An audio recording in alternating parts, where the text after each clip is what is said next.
Kerala cooperative societies rules amendment 2024 അതിൻ്റെ വിശദമായ ചർച്ചയുടെ 7ാമത് എപ്പിസോഡിലേക്ക് മാന്യ പ്രേക്ഷകർ തന്നെ നമ്മൾ നോക്കുന്നത് 20ാമതായി കൊണ്ടുവന്നിരിക്കുന്ന ഒരു അമെൻമെൻറ്റാണ്.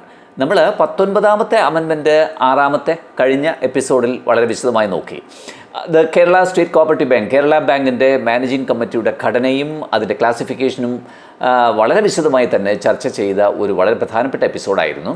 അതിൻ്റെ 35C കഴിഞ്ഞാൽ അടുത്ത് വരുന്നത് 35D ആണ്. 35D എന്താ? അത് പൂർണ്ണമായും ഒമിറ്റ് ചെയ്തിരിക്കുകയാണ്. അത് നമുക്ക് പഠിക്കാനില്ല, അത് നമ്മൾ കളഞ്ഞു. പക്ഷേ എന്താണ് സംഭവം? എന്താ അത്? മുൻ ജില്ലാ സഹകരണ ബാങ്കിൻ്റെ മാനേജിംഗ് കമ്മിറ്റിയിലേക്കുള്ള ഇലക്ഷൻ നടപടിക്രമങ്ങളാണ്. ഇനി ആ സംഭവം തന്നെ ഇല്ല, അതുകൊണ്ട് അത് റൂളിൽ നിന്ന് ഒമിറ്റ് ചെയ്തിരിക്കുന്നു. അപ്പോൾ 35D ഒമിറ്റ് ചെയ്ത ആ ഭാഗം എന്താ? വേറൊന്നുമല്ല, procedure for conducting election to the managing committee of other than district cooperative banks, അത് ഒമിറ്റഡ്. അതുകൊണ്ട് അതിലേക്ക് നമ്മൾ പോകുന്നില്ല. അടുത്ത 35E അടുത്ത പ്രധാനപ്പെട്ട ഒരു ഭേദഗതി. അത് പേയ്മെൻറ്റ് ഓഫ് ഫീസ് സംബന്ധിച്ചാണ്. കൂട്ടുകാർ വളരെ വ്യക്തമായി മനസ്സിലാക്കുക.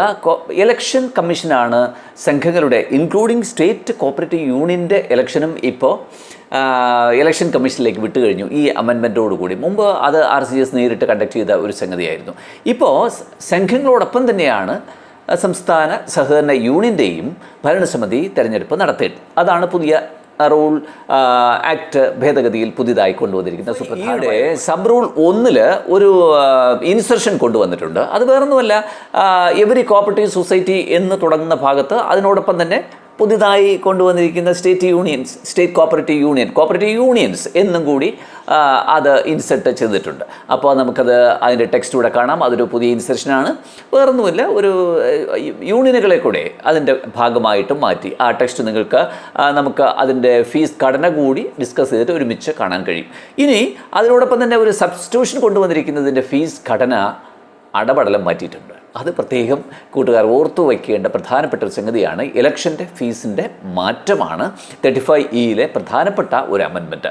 നമുക്ക് നേരത്തെ അറിയാം, അപ്പെക്സ് സൊസൈറ്റി 5000 രൂപയാണ് ഇലക്ഷന് വേണ്ടിയിട്ട് ഗവൺമെൻറ്റിലേക്ക് കെട്ടേണ്ടി ഇരുന്നത് നേരത്തെ.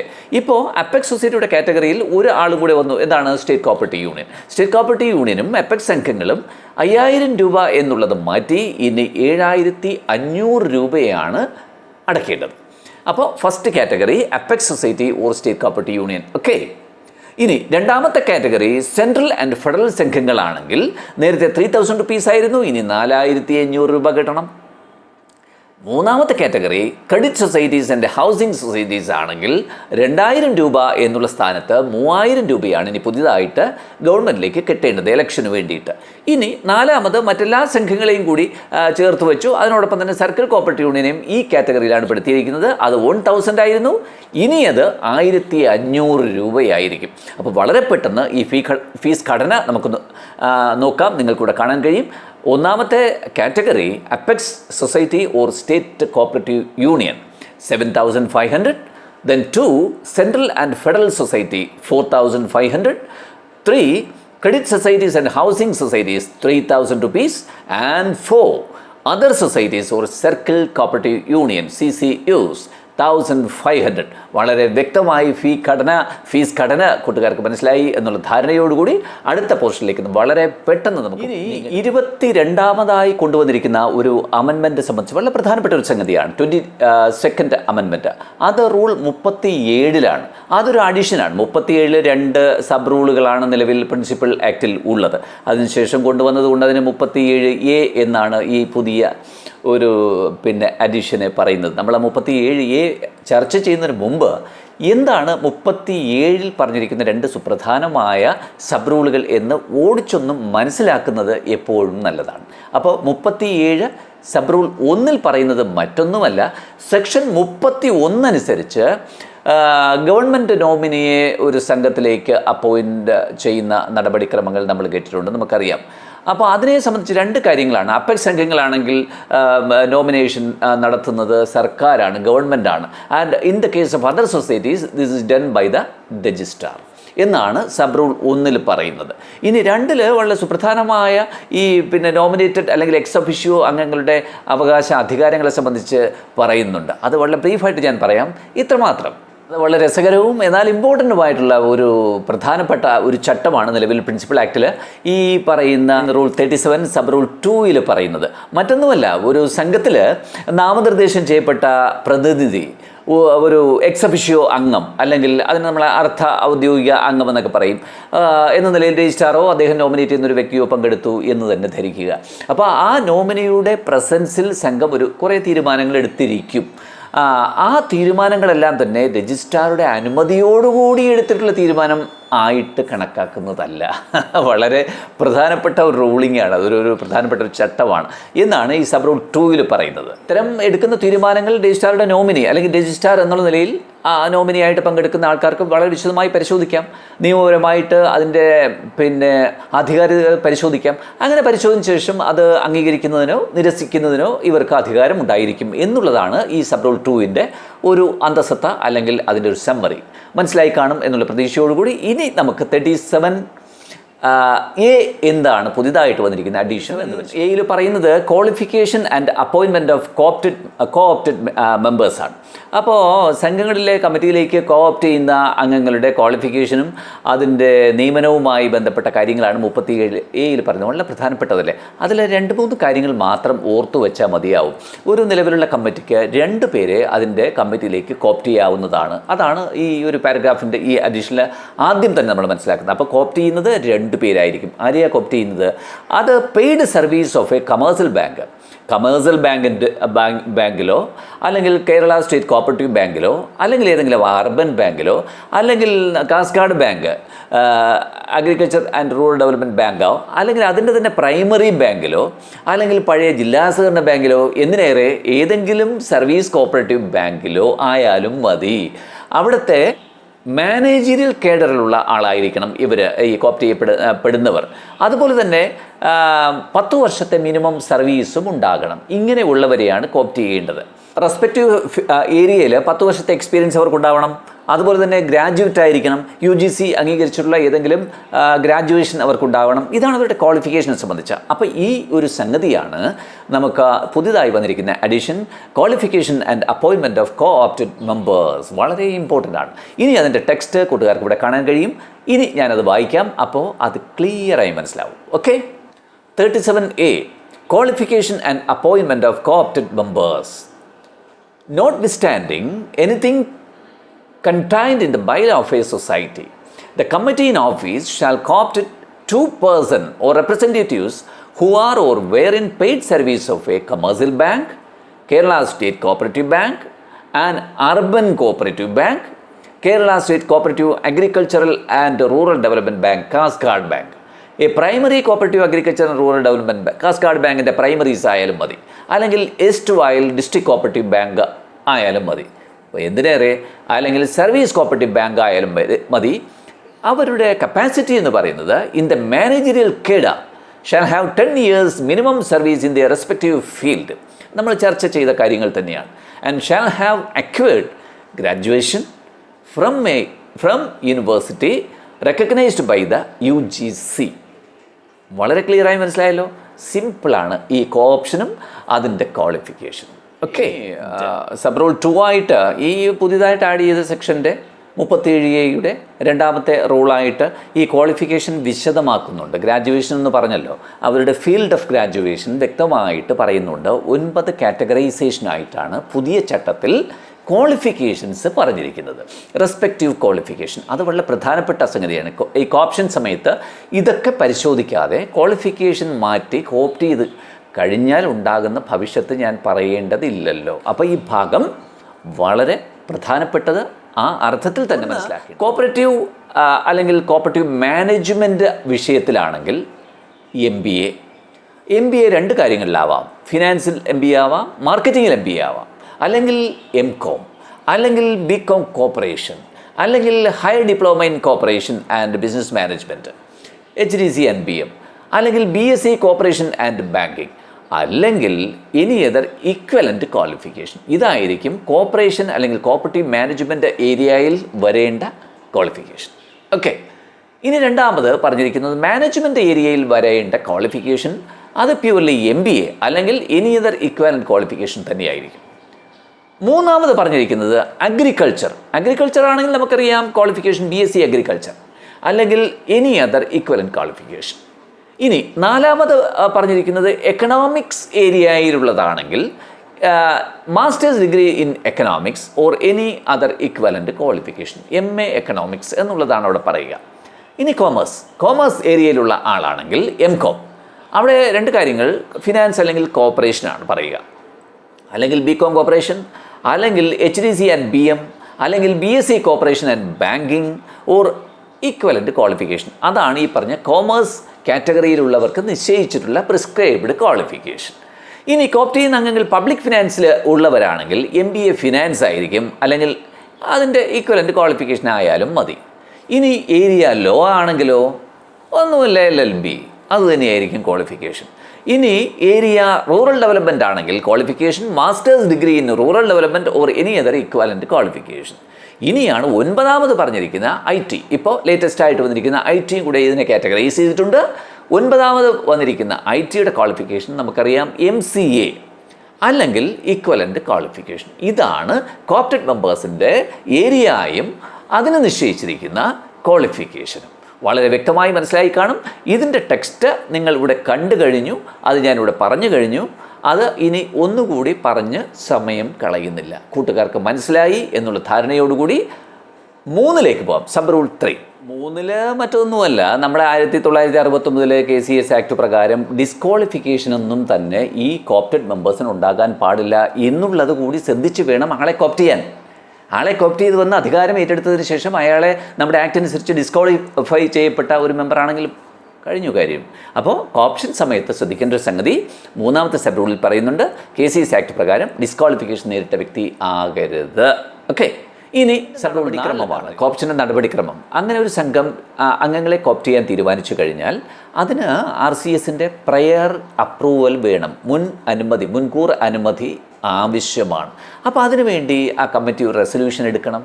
ഈ കോപ്റ്റ് ചെയ്യപ്പെടാൻ പോകുന്ന അംഗങ്ങളുടെ ഡീറ്റെയിൽസ്, വെയറബൌട്ട്സ് കാണിക്കും, അവരുടെ എക്സ്പീരിയൻസ് ആൻഡ് ക്വാളിഫിക്കേഷൻ വച്ചിട്ടുള്ള ആപ്ലിക്കേഷൻ തയ്യാറാക്കി RCSന് അയക്കണം. അതാണ് നടപടി. അപ്പോൾ RCS എന്താ ചെയ്യുക? RCS വേറൊന്നുമല്ല, ഈ ആപ്ലിക്കേഷൻ വളരെ വിശദമായി പരിശോധിക്കും. അവരുടെ ക്വാളിഫിക്കേഷൻ ആൻഡ് എക്സ്പീരിയൻസ്, അവരുടെ ഏരിയ ഓഫ് ക്വാളിഫിക്കേഷൻ അത് അവർ എഡ്യൂക്കേഷൻ ക്വാളിഫിക്കേഷൻ വിശദമായി നോക്കും. നമ്മുടെ ഈ പറഞ്ഞിരിക്കുന്ന ടേംസ് ആൻഡ് കണ്ടീഷൻ ഒബേ ചെയ്യുന്നുണ്ടോ എന്ന് നോക്കും. അങ്ങനെയാണെങ്കിൽ അതിന് അനുമതി കൊടുക്കും, അല്ലെങ്കിൽ ഡിനേ ചെയ്യും. ഏതായാലും 1 മാസത്തിനുള്ളിൽ തന്നെ അപേക്ഷ കിട്ടി 1 മാസത്തിനുള്ളിൽ വിതിൻ 1 മന്ത് അതിന്മേലൊരു തീരുമാനം RCS എടുത്തിരിക്കണം എന്നുമാണ് ഈ 4ാമത്തെ സബ് റൂളിൽ പറയുന്നത്. ഇനി അതിൻ്റെ ടെക്സ്റ്റ് ഞാൻ വായിക്കാം, കുറച്ചുകൂടി ക്ലാരിറ്റി കൂട്ടുകാർക്ക് കരുത്തിലുണ്ടാവും. നിങ്ങൾക്കിവിടെ കാണാം. 4. The appointment of the co-opted members or representatives shall be done only with the prior approval of the RCS registrar. The society shall submit an application along with the resolution of the board of directors. Resolution തീരുമാനം ഉൾപ്പെടെ അയക്കണം of the society for the appointment of such co-opted members with their experience and qualifications. Registrar എന്താ ചെയ്യുക? Registrar shall consider the application and may issue permission for the appointment of such co-opted members or deny the application with the proper reasons. അതാണ് ഡിനേ ചെയ്താൽ അതിൻ്റെ reason പറയണം. എന്ത് കാര്യത്തിലായിരുന്നാലും if any within 1 month from the date of receipt of the application ആയിരിക്കണം ഇത് dispose ചെയ്യേണ്ടത്. ആ ഡേറ്റിനും പ്രാധാന്യമുണ്ട്. ഇത് മനസ്സിലായല്ലോ. ഇനി 5ാമത്തെ സബ് റൂളിൽ എന്താ പറയുക? RCS ഒരു നോട്ടീസ് ബന്ധപ്പെട്ട സംഘത്തിന് കൊടുക്കുകയാണ്. നിശ്ചിത വിദ്യാഭ്യാസ യോഗ്യതയും എക്സ്പീരിയൻസും ഒക്കെ ഉള്ള ആൾക്കാരെ നമ്മുടെ സെക്ഷൻ 28(1)Gയിൽ പറയുന്ന പ്രകാരം മാനേജിംഗ് കമ്മിറ്റിയിലേക്ക് കോപ്റ്റ് ചെയ്യണം എന്ന് പറഞ്ഞിട്ട് ഒരു നോട്ടീസ് കൊടുക്കുകയാണ്. ഇനി ഈ നോട്ടീസ് ലഭിച്ചിട്ടും അവർ ഇതിനകത്ത് റെസ്പോണ്ട് ചെയ്യുന്നില്ല. പലപ്പോഴും അങ്ങനെയാണല്ലോ, കമ്മിറ്റികൾ റെസ്പോണ്ട് ചെയ്തില്ലെങ്കിൽ എന്താ ചെയ്യുക? നോട്ടീസ് കിട്ടി 1 മാസത്തിനകം റെസ്പോണ്ട് ചെയ്തിട്ടില്ലെങ്കിൽ RCS ഒരു പണി അങ്ങ് ചെയ്യും. RCS സെക്ഷൻ 28(1)G പ്രകാരമുള്ള ഫോർമാലിറ്റീസ് ഒബ്സർവ് ചെയ്തുകൊണ്ട് അതിൽ പറയുന്ന പ്രകാരം ആളിനെ അങ്ങ് കോപ്റ്റ് ചെയ്യും. അത് തന്നെയാണ് സംഗതി നടക്കുക. അപ്പോൾ അതിലേക്ക് പോകാതെ സംഘം ചെയ്യുന്നതാണ് അതിൻ്റെ ഒരു നടപടിക്രമത്തിൻ്റെ പൂർത്തീകരണമായി നമ്മൾ കാണേണ്ടത്. ഇത് മനസ്സിലായല്ലോ. ഇനി ഇതിൻ്റെ ടെക്സ്റ്റ് ഇവിടെ കൂട്ടുകാർക്ക് കാണാം, ഞാനത് വായിക്കാം. സബ് റൂൾ 5(37)(a)യിലെ The registrar shall issue notice to the board of directors of the society directing to co-opt members or representatives in the committee which fails to co-opt the person or representatives in accordance with the section 1G of section 28 of the Act. If the board of directors are not responding to the directions of the RCS within 1 month from the date of receipt of a notice in this behalf, the registrar shall nominate a person or representatives as mentioned in subsection 1G of section 28 of the Act. നമ്മൾ പറഞ്ഞ അതേ സാധനത്തിൻ്റെ English version മനസ്സിലായല്ലോ. സിമ്പിളാണ് സംഗതി, ഒന്നുമില്ല. RCS പറയുന്നത് കേൾക്കുക, കോപ്റ്റ് ചെയ്യുക. ഇല്ലെങ്കിൽ ആ പണി RCS ഏറ്റെടുത്തങ്ങ് ചെയ്യും. അതിൻ്റെ സെക്ഷൻ 28 സബ്സെക്ഷൻ 1G ഇത്ര മാത്രം. ഇനിയാണ് വളരെ പ്രധാനപ്പെട്ട മറ്റൊരു ഭേദഗതി, അമെൻമെൻറ്റ്. അത് 23ാമതായി കൊണ്ടുവന്നിരിക്കുന്ന അമെൻമെൻറ്റാണ്. അത് റൂൾ 38ലുമാണ്. എന്താണ് റൂൾ 38? ചട്ടം 38 എന്ന് പറയുന്ന പ്രിൻസിപ്പൽ ആക്റ്റിൽ ഉള്ളത് കോൺസ്റ്റിറ്റ്യൂഷൻ ഓഫ് കമ്മിറ്റിയുടെ constitution, resignation and removal from membership, അംഗത്വത്തിൽ നിന്ന് രാജിവെക്കുക അല്ലെങ്കിൽ റിമൂവ് ചെയ്യുക, ഇത്തരം കാര്യങ്ങളുടെ നടപടിക്രമങ്ങൾ, അതിൻ്റെ ഫോർമാലിറ്റീസാണ് റൂൾ. പ്രധാനമായിട്ടും 6 ചട്ടങ്ങളാണ്, സബ് റൂളുകളാണ് ഈ റൂൾ 38 പ്രിൻസിപ്പൽ ആക്റ്റിൽ ഉള്ളത്. സബ് റൂളുകൾ 6 എണ്ണം, 1, 2 എന്ന് 6 എണ്ണം. അവിടെ 5ാമതായി പറയുന്ന ഒരു സബ് റൂളിൽ ഒരു ഇൻസർഷൻ പുതിയതായി കൊണ്ടുവന്നിരിക്കുന്നു. അതുപോലെ തന്നെ 6 വരെ ഉണ്ടായിരുന്നു, ഇനി 1 പുതിയതായിട്ട് സബ്സ്റ്റിറ്റ്യൂഷനും വന്നിരിക്കുന്നു, 7. അപ്പോൾ 6 സബ് റൂൾ എന്നുള്ളത് ഇനി മുതൽ 7 ആയിട്ട് മാറുന്നു.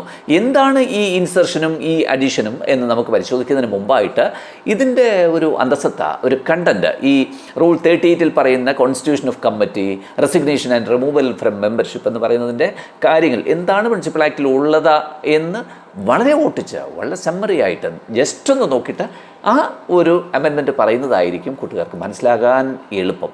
അതുകൊണ്ട് ഞാൻ പറയുന്നു, ഇനി 1ാമത്തെ സബ് റൂൾ, ഈ റൂൾ 38ൻ്റെ 1ാമത്തെ സബ് റൂളിൽ ഉണ്ടായി സെക്ഷൻ 28 പ്രകാരം ഒരു കമ്മിറ്റി വന്നു കഴിഞ്ഞാൽ, ഒരു കമ്മിറ്റി കോൺസ്റ്റിറ്റ്യൂട്ട് ചെയ്ത് കഴിഞ്ഞാൽ റിട്ടേണിംഗ് ഓഫീസറാണല്ലോ. റിട്ടേണിംഗ് ഓഫീസർ ഈ കമ്മിറ്റിയുടെ തിരഞ്ഞെടുപ്പ് നടപടിക്രമങ്ങൾ ആരെ അറിയിക്കേണ്ടത്?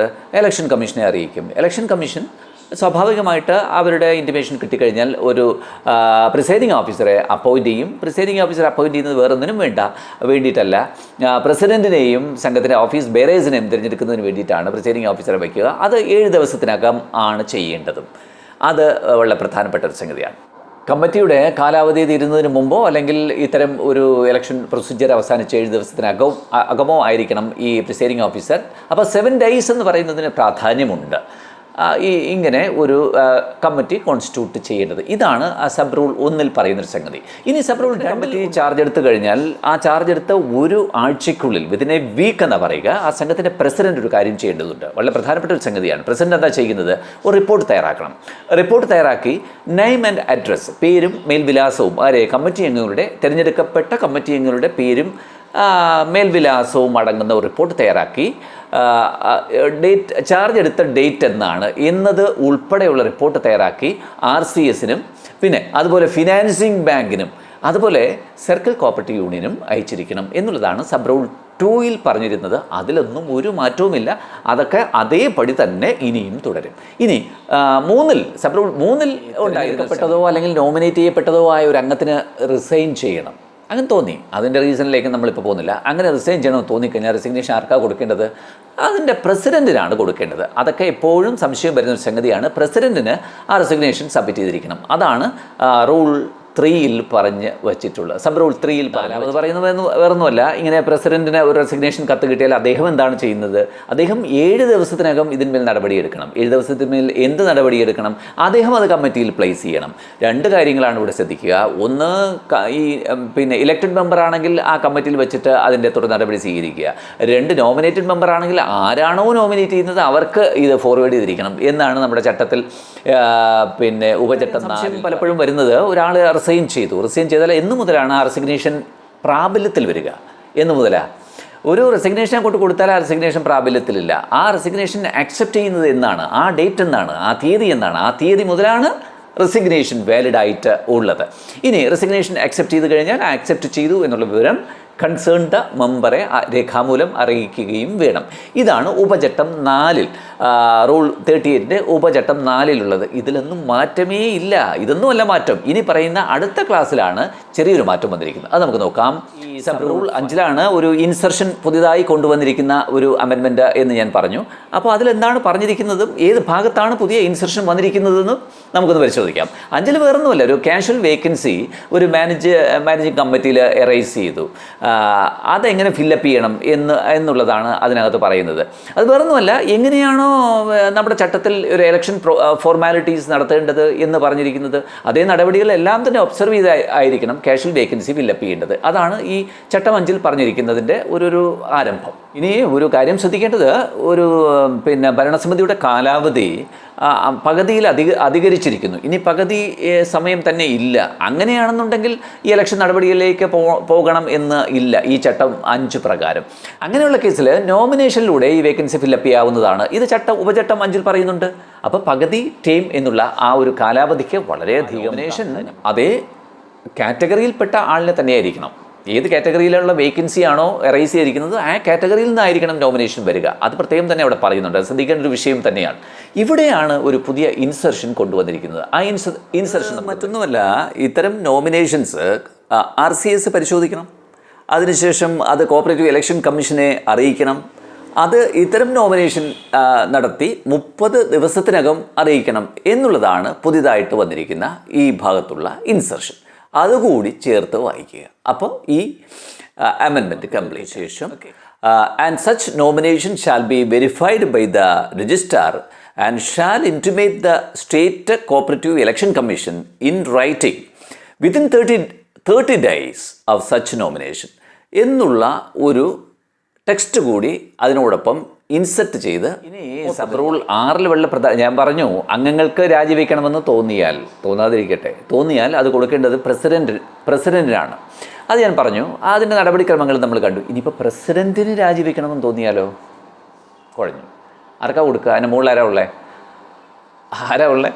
അതിൻ്റെ മുകളിലാണ് കമ്മിറ്റി. അപ്പോൾ കമ്മിറ്റിയിലാണ് പ്രസിഡൻറ്റിൻ്റെ റെസിഗ്നേഷൻ വയ്ക്കുക. അത് പരിഗണിക്കേണ്ടത് അതിൻ്റെ ഭരണസമിതിയാണ്, മാനേജിങ് കമ്മിറ്റി തന്നെയാണ്. അതാണ് ഉപചട്ടം 6 സബ് റൂൾ 6 പറയുന്നത്. റൂൾ 38 സബ് റൂൾ 6 പറയുന്നു, where the president desires to tender resignation, the letter of resignation shall be placed before the managing committee of the society എന്ന് കൃത്യമായി പറയുന്നുണ്ട്. സംശയത്തിൻ്റെ ആവശ്യമേ ഇല്ല. ഇനിയാണ് പുതിയതായി ഒരു സബ് റൂൾ കൂടി ആഡ് ചെയ്തിരിക്കുന്നു, 7. ഇത്രയുമാണ് പ്രിൻസിപ്പൽ ആക്റ്റിൽ ഉണ്ടായിരുന്നത്. ഇനി 7ാമത് ഒരു പുതിയ അഡീഷൻ വന്നിരിക്കുന്നു. അതെന്താണെന്നുമല്ല, ഈ ഒരു കോപ്ഷനുമായി ബന്ധപ്പെട്ട് സ്ഥിരമായി നടക്കുന്ന ഒരു നടപടിക്രമമായതുകൊണ്ട് അതിൽ കൃത്യമായ രേഖകൾ സംഘം സൂക്ഷിക്കുന്നതായിട്ട് പല സംഘങ്ങളിലും കാണുന്നില്ല എന്നുള്ള പരാതിയാണ് ഈ റൂൾ അമെൻമെൻറ്റിൻ്റെ ബേസ് എന്ന് പറയുന്നത്. അതിനു വേണ്ടിയിട്ട് കോപ്റ്റഡ് മെമ്പേഴ്സിനെ സംബന്ധിച്ച ഒരു വിശദമായ രജിസ്റ്റർ എല്ലാ സംഘങ്ങളും സൂക്ഷിക്കേണ്ടതുണ്ട് എന്നാണ് ഉപചട്ടം 7 പുതിയതായി കൊണ്ടുവന്നിരിക്കുന്ന അഡീഷൻ. വേറൊന്നുമല്ല, society shall maintain a register of such coopted members by incorporating details of such name, address and their qualifications. അത് പുതിയതായി കൊണ്ടുവന്നൊരു സംഗതിയാണ്. വളരെ അത്യന്താപേക്ഷിതവുമായിരുന്നു. അത് ഇനി ഈ ഒരു രജിസ്റ്റർ കൂടെ എല്ലാ സംഘങ്ങളും മെയിൻറ്റെയിൻ ചെയ്യണം. കോപ്റ്റഡ് മെമ്പേഴ്സിൻ്റെ ഡീറ്റെയിൽസ് സംബന്ധിച്ച പുതിയ രജിസ്റ്റർ. അതാണ് സുഹൃത്തുക്കളെ വളരെ പ്രധാനപ്പെട്ട വിശദാംശങ്ങൾ അടങ്ങിയ ഇൻഫർമേഷൻസ് അടങ്ങിയ ഒരു ചട്ട ഭേദഗതിയുടെ ഒരു സെഷനാണ് നമ്മൾ 7ാമതായി ഇന്ന് ഡിസ്കസ് ചെയ്തിരിക്കുന്നത്. ഇന്നത്തെ നമ്മുടെ ഇൻഫർമേറ്റീവ് വീഡിയോ ഇവിടെ അവസാനിപ്പിക്കാൻ സമയമായിരിക്കുന്നു. ഇതിൻ്റെ തുടർന്നുള്ള ഭാഗങ്ങളുടെ വിശദമായ ചർച്ച നമ്മൾ എത്രയും പെട്ടെന്ന് തന്നെ വീണ്ടും നിങ്ങളുടെ മുന്നിലേക്ക് എത്തിക്കുന്നതാണ്. അതുവരെ സൈനിങ് ഓഫ്, നിങ്ങളുടെ Ajith Kumar. Thank you for watching my video and see you again.